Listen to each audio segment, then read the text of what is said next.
So, if you didn't know, on June 28th of this year, 2023, Fall Out Boy released a cover of the hit Billy Joel song, We Didn't Start the Fire, as explained in the cover art for the 3-song release.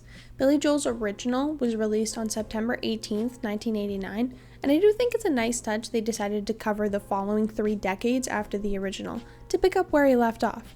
Pete Wentz detailed in an interview with Apple Music One that he wanted to do a cover of the song for so long. He said he really enjoyed listening to the original and not knowing what half the stuff was and looking it up.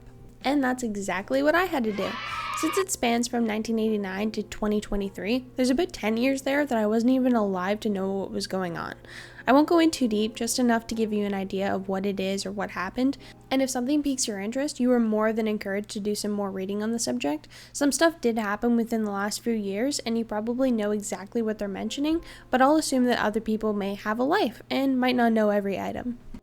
So here is a brief explanation of everything mentioned in verse 1 of the Fall Out Boy cover. So the first line of the verse is, Captain Planets was an animated television series in the 1990s. The complete title was Captain Planet and the Planeteers. It had a lot of environmental themes, and its target was to educate children on environmental conservation. It was fairly popular, with having its own spin-offs, comics, toys, and a video game. Arab Spring. This is referring to protests that erupted all over the Middle East, such as Tunisia, Libya, Egypt, Yemen, Syria, and Bahrain. There were anti-government protests trying to oust the corrupt government. This happened in 2011 to 2012. Their slogan in English was, "The people want to bring down the regime." So the LA riots and Rodney King go hand in hand, but backwards. Rodney King came first in 1991. He was an African-American man who was beaten, shocked, and had his leg broken during his arrest by 4 officers. A civilian nearby named George Holliday filmed the incident from his balcony, showing that King was unarmed, and he sent it to a local station, KTLA. This caused an uproar, but that's not when the LA riots began. The riots only began when the officers were sent to court for their actions and were acquitted in 1992. Within hours, the riots started. Rioting lasted 6 days and killed 63 people, injuring over 2,000. Deepfakes. With the rise of artificial intelligence and technology as a whole, it's created the ability to realistically replicate a person's face and even voice. This can be used to make a video of them saying something they didn't say, or them doing something that they didn't do. This term rose to some popularity around the 2016 election, as people were making videos of Hillary or Donald saying things that may have went against their campaign, or just weird stuff. This grabbed some media attention to bring to light the practice so people would be more vigilant about these types of videos. Earthquakes. So Pete Wentz has stated that the song is not in chronological order, and that's probably already been made very clear, that they just kind of made things fit.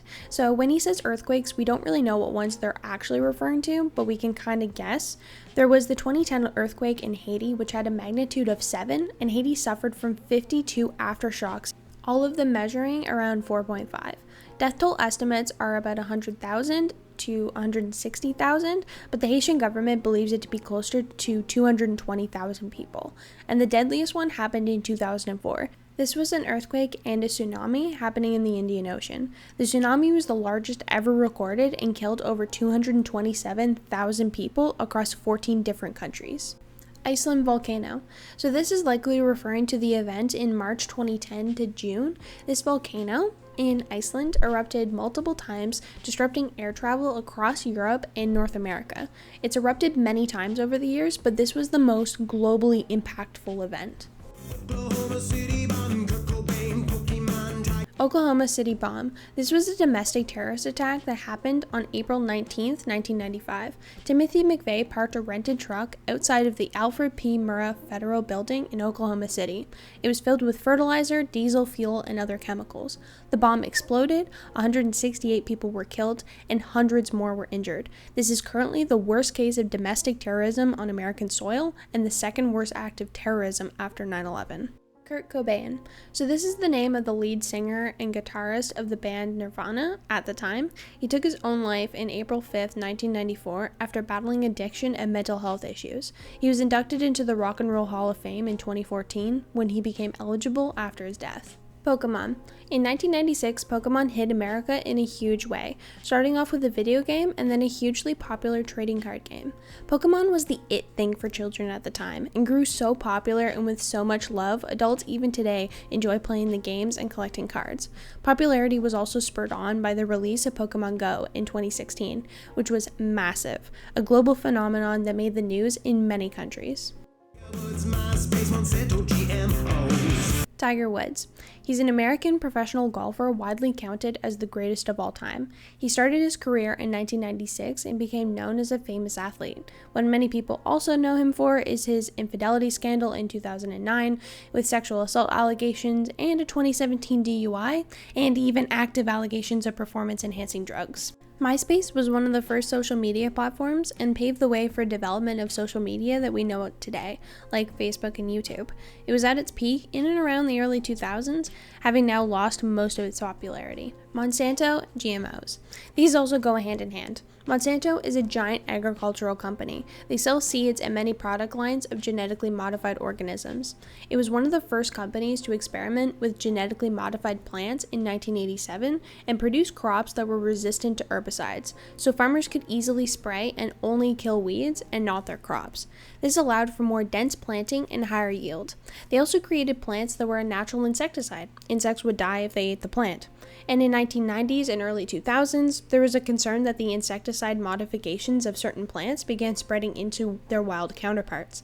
Monsanto is also the definition of corporate greed and placed all of their seeds under patent and sued any farmer who used them for more than a year, making them buy new seeds every year, and set the prices high, affecting low-income farmers worldwide, particularly in India, where farmers were committing suicide in record numbers because they could just not afford the prices.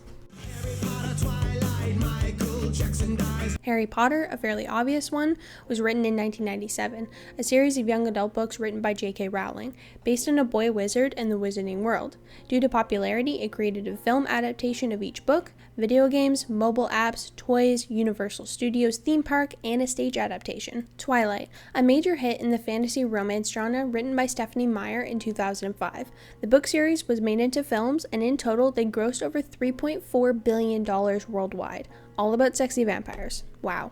Michael Jackson dies. This one is kind of self-explanatory. Michael Jackson was known as the King of Pop. He died in 2009 in his LA home after an acute overdose of sedative medications. The medications were administered by his personal physician, Conrad Robert Murray, who was charged with involuntary manslaughter.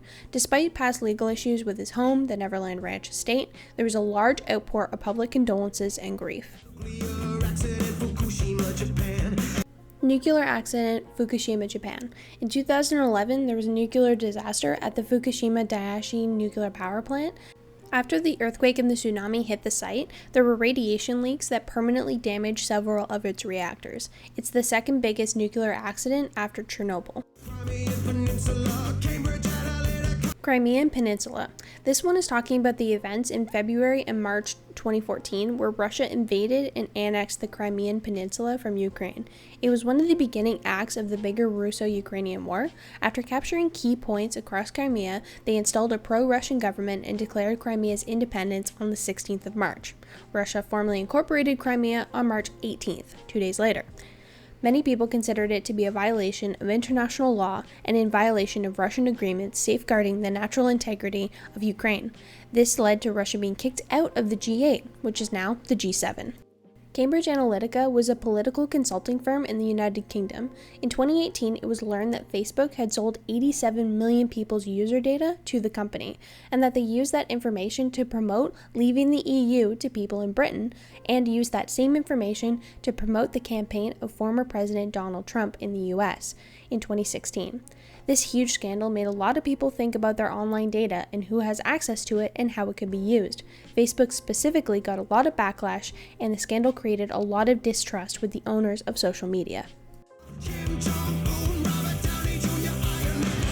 Kim Jong-un. He is the supreme leader of North Korea.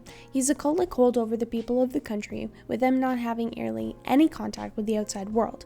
TV is controlled and monitored, newspapers are controlled and monitored, hairstyles must be one of the 8 acceptable ones, movies must fill a propaganda agenda, etc. You get the idea. He's a dictator that has nuclear weaponry while ignores human rights violations. We don't like him. Robert Downey Jr. is a very popular actor and well known for his role in the 2008 movie Iron Man, where he played the main character Tony Stark. He kept the role for 10 years, gaining a few awards from the 10 movies he was in as Iron Man. And this concludes the first verse of the song We Didn't Start the Fire. I'd love to play the chorus, but I'd rather not get copyright striked into oblivion, thank you. Since there is so much to the song, I'm going to break it up into parts just to make it easier on me. So if you want the rest of the song explained, like and subscribe.